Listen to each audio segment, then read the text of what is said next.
दोस्तों, आज से कुछ दिन पहले सोशल मीडिया पर एक वीडियो काफी तेजी से वायरल हो रहा था, जिसमें कि एक 80 साल की बुजुर्ग महिला को रात के अंधेरे में 3 लोग सड़क किनारे एक दुकान के बाहर लिटा देते हैं। उस बुजुर्ग महिला के ऊपर चादर उड़ा देते हैं और वो लोग वहां से चले जाते हैं।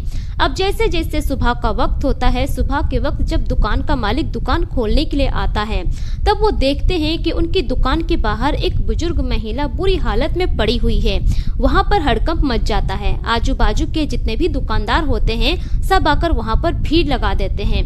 तभी एक व्यक्ति नजदीकी थाने में सूचना देता है। सूचना मिलते ही पुलिस की टीम वहां पर पहुंचती है। उस बुजुर्ग महिला की हालत देखने के बाद पुलिस के भी पैरों तले जमीन खिसक जाती है। अब उसी वक्त नजदीकी अस्पताल में उस बुजुर्ग महिला को एडमिट कराया जाता है, लेकिन 9 घंटे के बाद ही उस बुजुर्ग महिला की मौत हो जाती है। लेकिन पुलिस छानबीन जारी रखती है। छानबीन करने के बाद पुलिस उन तीनों लोगों तक पहुंच जाते हैं और उन तीनों लोगों को गिरफ्तार कर लेते हैं। गिरफ्तार करने के बाद जब उन तीनों से पूछताछ की जाती है कि आखिर तुम तीनों ने उस बुजुर्ग महिला के साथ ऐसा क्यों किया, तब जाकर वो तीनों जो जवाब देते हैं, जिसे सुनने के बाद पुलिस के भी पैरों तले जमीन खिसक जाती है। वो लोग भी सोचने पर मजबूर हो जाते हैं कि आखिर कोई 80 साल की बुजुर्ग महिला के साथ ऐसा भी कर सकता है क्या। दोस्तों, आइए जानते हैं पूरी कहानी इस वीडियो में। पर वीडियो में आगे बढ़ने से पहले आप सभी से एक ही रिक्वेस्ट है कि वीडियो को लाइक कर दीजिए और चैनल को भी सब्सक्राइब कर दीजिए, ताकि मेरा हौसला बढ़ता रहे। दोस्तों, मेरा नाम है तबस्सुम खातून और आप सभी का मेरे चैनल पर स्वागत है।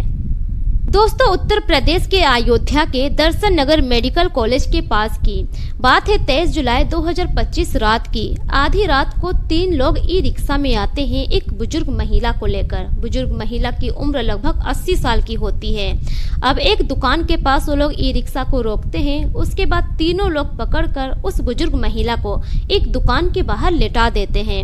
उसके बाद चादर से उस बुजुर्ग महिला को ढक देते हैं और तीनों ई रिक्शा में बैठकर चले जाते हैं। धीरे धीरे सुबह का वक्त होता है। जब सुबह के 8 बजते हैं, जो दुकानदार होता है, दुकान का मालिक, वो अपने दुकान पर आते हैं दुकान खोलने के लिए। लेकिन जैसे वो दुकान पर आते हैं, दुकान के बाहर ही वो देखते हैं कि एक बुजुर्ग महिला बहुत ही बुरी हालत में वहां पर लेटी हुई है। बुजुर्ग महिला की हालत बहुत ही बुरी हो गई है। उनके गले में बहुत ही गहरा घाव है। अब जिसे देखकर वो व्यक्ति भी एकदम हैरान रह जाते हैं। दुकानदार वहीं पर हड़कंप मचाने लगते हैं। अब आजू बाजू के जितने भी दुकानदार होते हैं सब आकर वहां पर भीड़ लगा देते हैं। सभी देखकर हैरान हो जाते हैं। अब उन्हीं में से एक व्यक्ति नजदीकी थाने में सूचना दे देते हैं। अब पुलिस की टीम सूचना मिलते ही तुरंत वहां पर पहुंचती है। बुजुर्ग महिला की हालत देखने के बाद पुलिस की टीम भी हैरान रह जाती है। सबसे पहले तो पुलिस की टीम उस बुजुर्ग महिला को वहां से उठाकर नजदीकी अस्पताल में भर्ती कराते हैं। बुजुर्ग महिला का ट्रीटमेंट शुरू हो जाता है। इधर जो पुलिस की टीम थी अब सीसीटीवी कैमरा खंगालने लगती है, क्योंकि जिस दुकान के बाहर बुजुर्ग महिला को लेटाया गया था वहां पर सीसीटीवी लगी हुई थी। जब वहां के सीसीटीवी को खंगाला जाता है, सारे वीडियो देखे जाते हैं, तब जाकर पुलिस को वहां पर दिखाई देती है कि 2 महिला और एक पुरुष वहां पर बुजुर्ग महिला को लेकर आए हुए थे। लेटा दिए और चादर से ढककर चले गए, लेकिन उन लोगों का चेहरा साफ नजर नहीं आ रहा था।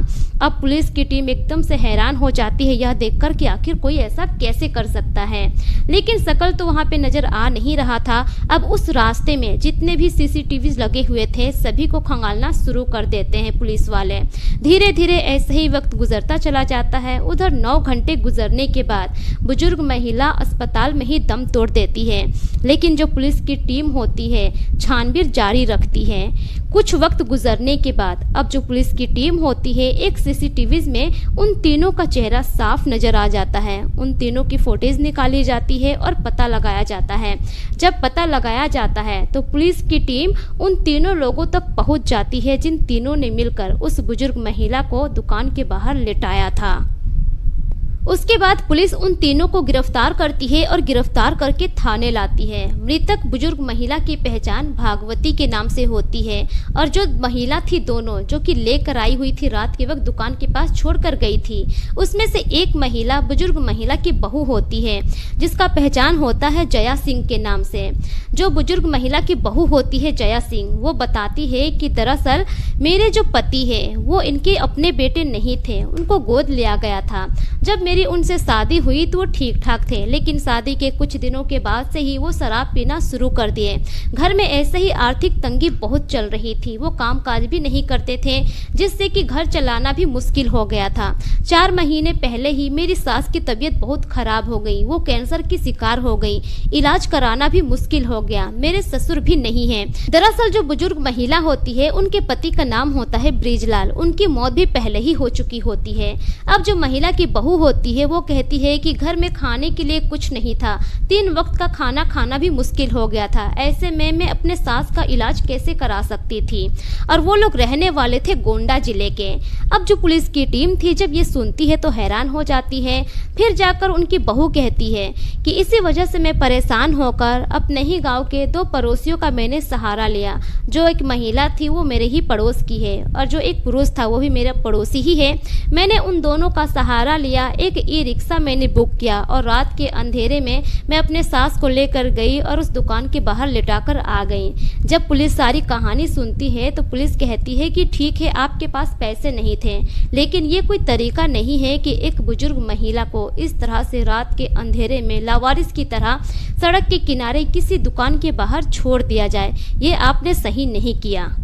मृतक भागवती की जो बहू थी जया सिंह बताती है कि दरअसल मेरे पति जो राजू सिंह हैं वो कामकाज नहीं करते हैं, सारा दिन सारी रात वो शराब में ही डूबे रहते हैं, कामकाज एकदम से वो छोड़ चुके हैं, जिसके चलते घर में आर्थिक तंगी भी बहुत आ गई है। अगर एक टाइम का खाना घर में बनता है तो दूसरे टाइम के लिए सोचना पड़ता है। ऐसे में भी मैं अपने सास का इलाज कैसे करवा सकती थी, घर में 1-1 रुपए के लाले पड़े हुए थे। इस वजह से भी मैंने अपने सास को इस तरह से बाहर छोड़ने का फैसला किया और इसमें मेरा कोई गलत इरादा नहीं था और कोई दूसरा। फिलहाल पुलिस ने उस बुजुर्ग महिला की बहू जया सिंह और उनके दोनों पड़ोसी को गिरफ्तार करके जेल की सलाखों के पीछे भेज दिए हैं और इस मामले में आगे कार्रवाई हो रही है। तो दोस्तों ये रही पूरी घटना आप लोगों के सामने। इस घटना पर आपकी क्या राय है, अपनी राय कमेंट सेक्शन में जरूर दीजिए। इस घटना को सुनाने का मकसद किसी के भी भावनाओं को ठेस पहुंचाना नहीं है, बल्कि मेरा मकसद आप सभी को सतर्क करना है, जागरूक करना है, ताकि आप अपना और अपने परिवार का ख्याल रख सके। मिलेंगे फिर एक नई वीडियो के साथ, तब तक के लिए शुक्रिया। जय हिंद।